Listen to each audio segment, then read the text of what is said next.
young people are taking a stand for their future. And for Scotland, the hope lies in becoming an independent nation.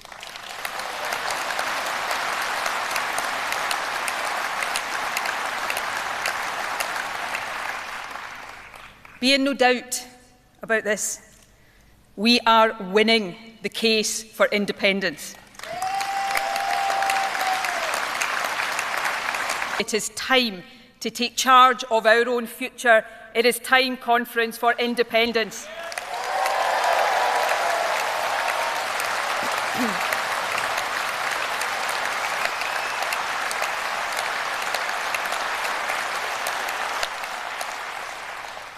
We will win our independence. Now, we don't know yet whether the UK will leave with a deal or without, but we do know that neither of these outcomes is in Scotland's interest. A no-deal Brexit is unthinkable. And for the Scottish Tories in particular, to back such an outcome is simply unforgivable. A deal of the type Boris Johnson is proposing would not be much better. His plans would take Scotland out of the EU, out of the single market and out of the customs union. Conference, let me make this absolutely clear today. SNP MPs will not vote for that. Not now, not ever. Conference, we have a cast iron mandate for an independence referendum. That fact is beyond doubt. So I deliberately played those clips at the beginning in that order to highlight the deception and contradictions in clear view without having to go on and retread on old ground, if you will. So, not just Helmet Head, but the SNP in general have spent the best part of the past few weeks banging on and on and on about trying to stop Brexit as well as independence. And the first 5 to 10 minutes of this conference speech from Helmet Head, independence keeps being mentioned. And then she goes on to talk about being against any form of Brexit proposal that gets put forth. And she's been on several TV shows throughout the past few months. And she states all the time that she's opposed to Brexit. So any form of Brexit would be voted against by the SNP. The problem with that is in regards to their mandate. The mandate that specifies circumstantial change, such as being dragged out of Europe against their will, yada yada, right? There has been no circumstantial change. We've not been taken out of Europe. Maybe we will. I doubt it very much. And if there is some sort of deal that's agreed upon within the confines of closed doors, then we all know that it's going to be a sellout. Why the fuck would it be any less? But without Brexit or any variation of it occurring, they don't have a mandate. And that's the point I have been trying to put forth. But I have to ask, what legal basis are you calling this referendum upon? What gives you the right to act as if you've got a mandate? Is this because Brexit almost happens? Is it because Brexit might happen? I'll tell you what it's not. It's not in relation to Brexit actually occurring, because it's not. And this goes back to something that I've pointed out a few videos prior to this. There's been a separation of the two. They become two separate entities, or at least according to them. So regardless of the outcome of Brexit, if any Brexit at all, they've still got a mandate. No, they don't. They might very well have a mandate sitting there. But the fact of the matter is, the criteria within said mandate have not been met. When I do, the question should not be to the SNP, what will we do if Westminster refuses? The question should be demanded of the Westminster parties. What gives you any right to deny people in Scotland the ability to choose our own future? I hate having to do this. You know, I'm getting sick of having to act as if I'm a unionist purely because this bitch is hijacked independence. This bitch is trying to take my country down the river and sell us out. You know? But the fact of the matter is, the only reason we are talking about independence, the only reason that the independence movement has currently picked up any momentum whatsoever is because it was predicated on Brexit occurring. Failing that, circumstantial changes such as being taken out against their will, etc., in regard to the mandate, none of that has been met. There is no criteria that's been met. We are literally in the exact same fucking place we were before the EU referendum took place. But in the time between then to now, we've had a never-ending tirade of lies and deception and manipulation coming from Thin Lips and her little rainbow unicorn delegates, and she's managing along the way to completely twist and contort and rewrite history to make this narrative sound as if she is a fucking bastion of hope for us all, speaking the truth to light, and she is our saviour. She's a fucking liar, for one, and I've spent too much time in the past going into it, and I'm not going to go over old ground for the sake of time, because this video is ridiculously long. But the fact of the matter is, they could deny your right to a referendum because the referendum in question would be put forth as a result of your referendum bill.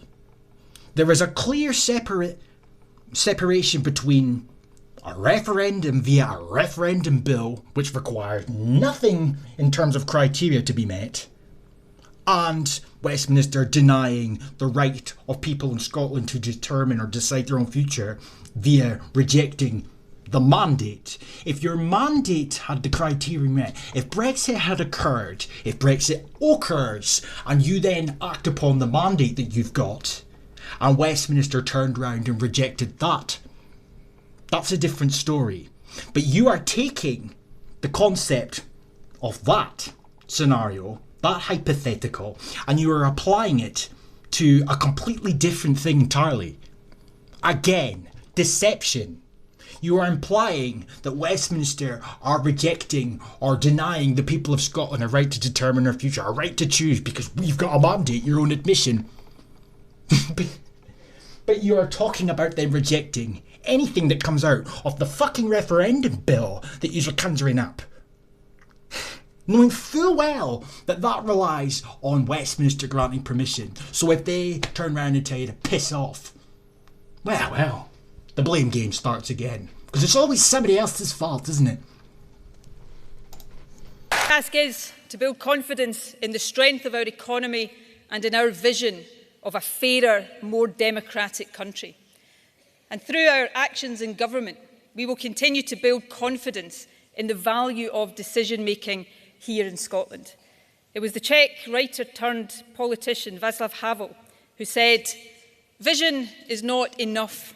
It must be combined with venture. It is not enough to stare up the steps. We must step up the stairs." So let me tell you how we are stepping up for a better Scotland. The most important obligation, moral obligation, we owe to future generations is to bequeath to them a planet in good health. You know, what about the 500 scientists that sent a letter to the United Nations and said that there is no climate emergency? What about the multiple scientists and climatologists and so on that are coming out in their droves? 31,000? Am I not mistaken? Am I mistaken, sorry? Or a figure near that as well, signing a petition saying there is no climate emergency, but the United Nations said there was. So, how convenient. All the socialists calling for Green New Deals or variations of are proclaiming that climate change is in fact the reality and it's an emergency and it's incumbent on us to completely and drastically overhaul our societies. How convenient. How very convenient. There is no basis in reality for implying that fucking CO2 is causing the planet to capitulate. And if we don't do drastic overhauls of our economies and the way we live our lives, then by 2030, conveniently enough, it will be irreversible.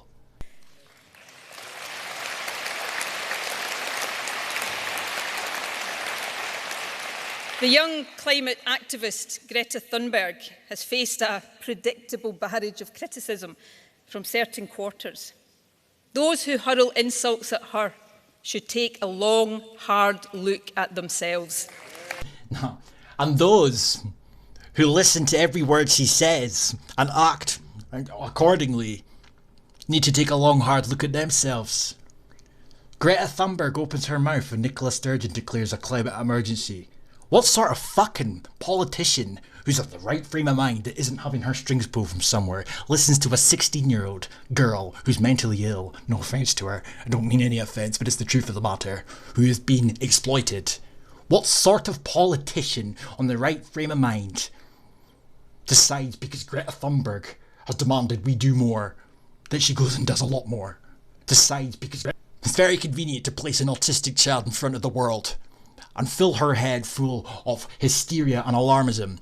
So when any criticism is directed her way, instead of the criticism being met with a counter-argument or whatever it may be, oh no, it's because she's got autism and they need to take a long hard look at themselves. No, they don't. Themselves. Message can be uncomfortable for political leaders.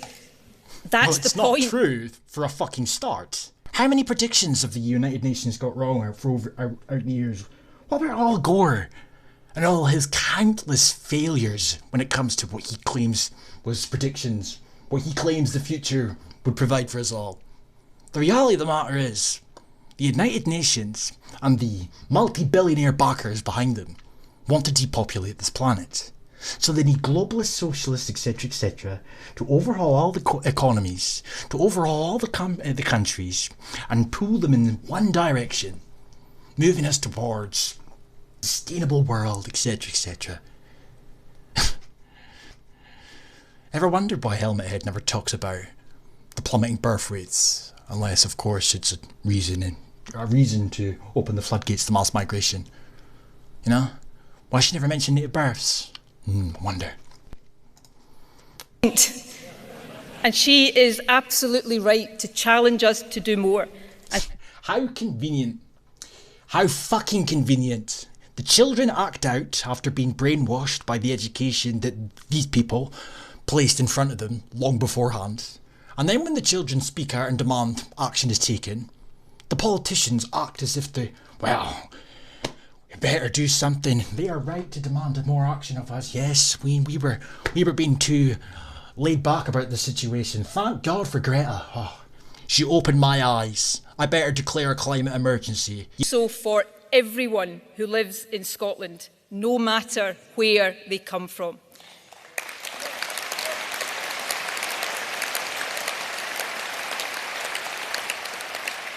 We believe in equal rights. That's why we have introduced a new law to extend the right to vote in Scottish elections to citizens of all nationalities legally resident here. To everyone. And I wonder why the fuck you did that. I'm obsessed with keeping the SNP in power, she was quoted as saying. You didn't do this for them. Pull the other one. To everyone. Vote for me! Vote for me! Demonstration of the kind of country we are seeking to build. An independent Scotland will be a voice that celebrates and champions diversity. There will be no hostile environment for migrants in an independent Scotland. Well, I can't, man. I fucking can't.